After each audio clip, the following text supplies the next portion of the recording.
আজ হলো ভারতবর্ষের স্বাধীনতা দিবস। নায়রা, নীল আর বাবা সোসাইটি পার্কের বেঞ্চে বসে আছে।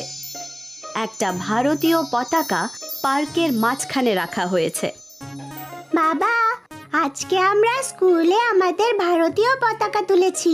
টিচার আমাদের বললেন যে আজকে আমাদের স্বাধীনতা দিবস। উনি বললেন যে আজকের দিনে ভারতবর্ষ স্বাধীন হয়েছিল। হ্যাঁ নায়রা, উনি আর তোমাদের কি বলেছে? আমরা স্বাধীন হয়েছি কারণ আমার মনে নেই উনি আর কি বলেছিলেন। বাবা, আমার মনে আছে, আমি কি তোমায় বলবো? হ্যাঁ নীল, প্লিজ আমাদের বলো।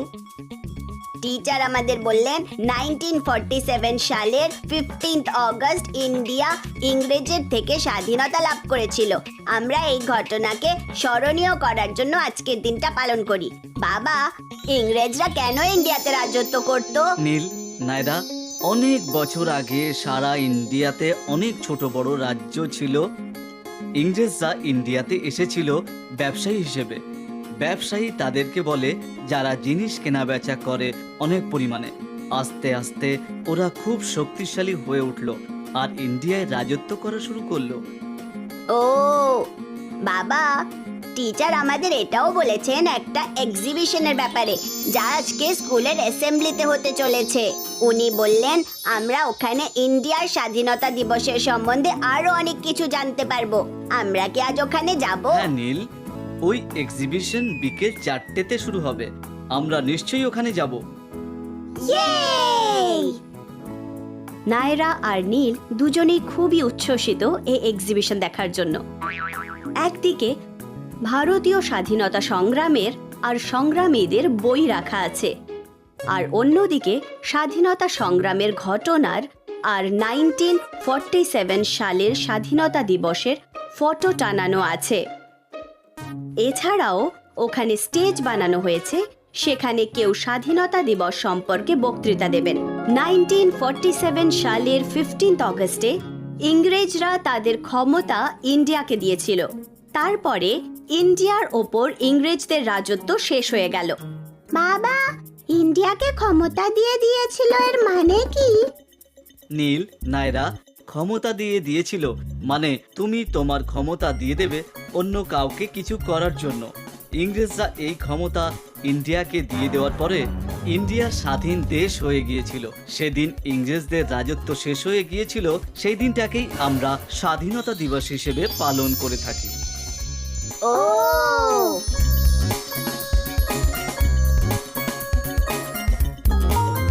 বাচ্চারা, তোমরা কি জানো আজকের দিনে লাল কেল্লায় কে পতাকা উত্তোলন করলেন? না। প্রতি বছর স্বাধীনতা দিবসে ভারতের প্রধানমন্ত্রী পতাকা উত্তোলন করেন। তারপরে উনি দেশের জনগণকে কিছু বক্তৃতা দেন। এই বক্তৃতাতে উনি সবাইকে হ্যাপি ইন্ডিপেন্ডেন্স ডের শুভেচ্ছা জানান আর আমাদের দেশের উজ্জ্বল ভবিষ্যতের কথা বলেন। ও হ্যাঁ, আমি আজকে সকালে টিভিতে দেখেছিলাম।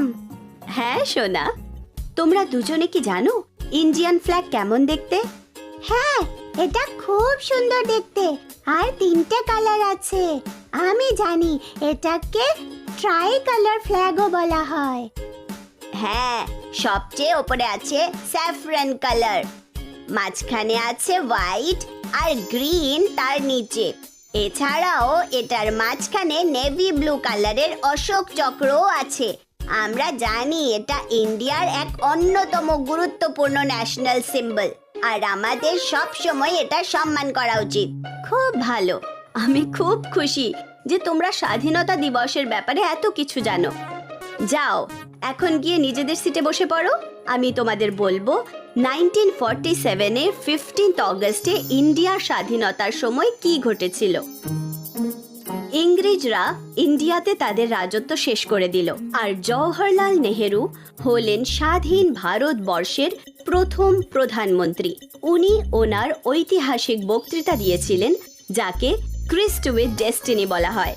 1947 14 আর 15 অগস্টের মাঝখানে মধ্যরাত্রে। এই কারণে অনেক মানুষেরা ভারতীয় স্বাধীনতাকে বলে ফ্রিডম অ্যাট মিডনাইট। ও সেই দিন থেকেই আজকের দিনকে আমরা স্বাধীনতা দিবস হিসেবে পালন করি।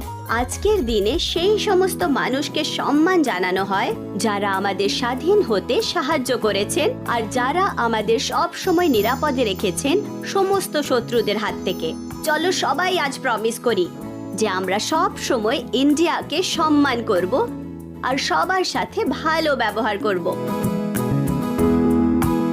জয় হিন্দ।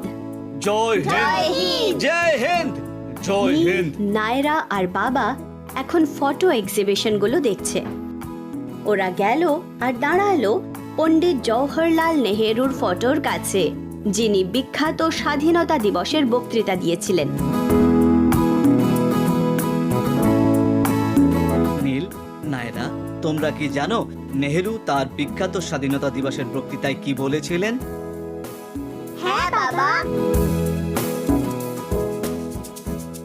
পণ্ডিত নেহেরু বলেছিলেন যে ইন্ডিয়া অতীতে অনেক কিছু সহ্য করেছে, কিন্তু এখন ভবিষ্যতের কথা ভাবার সময়। উনি এটাও বলেছিলেন যে এই পৃথিবীতে আমরা শুধুমাত্র আমাদের কথা বা আমাদের দেশের কথা ভাববো না, আমাদের সবার উচিত এই পৃথিবীতে তাদের সুন্দর ভবিষ্যতের কথা ভাবা। বলতে পারবে উনি কেন এমনটা বলেছিলেন? কেন বাবা? কারণ আমাদের সবার একে অপরকে প্রয়োজন। যখন আমরা কাউকে সাহায্য করব বা কারোর থেকে সাহায্য নেব, তখন প্রত্যেকেই খুশি হবে। অনেক কঠিন কাজও খুব সোজা হয়ে উঠবে। এছাড়াও উনি বলেছিলেন যে ইন্ডিয়া স্বাধীন হয়ে গেছে, কিন্তু আমরা শৃঙ্খলা মেনে চলবো, খারাপ ব্যবহার করব না, শুধুমাত্র আমরা স্বাধীন হয়েছি বলে। তারপর উনি সবাইকে ধন্যবাদ জানান যারা ইন্ডিয়াকে স্বাধীন হতে সাহায্য করেছেন।